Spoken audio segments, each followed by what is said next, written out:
নিয়া যান আপা, একদম তাজা সবজি, মাত্র ক্ষেত থেকে তুলে আনছি। দেখা সাইকেল চালা, আজকে আমি আবার লেট।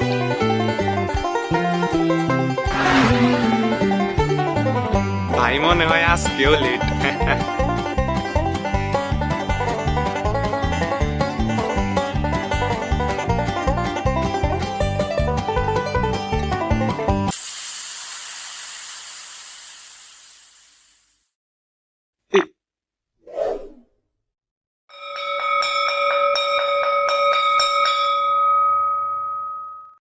কিরে সাকিব, কি আজকেও লেট? হাতে আবার কোন দিন ঠিক টাইমে আসে? ভাই হাতে এই নিয়ে মোট 12 দিন লেট আসছে, স্যার আজকে হাতের ফাড়াই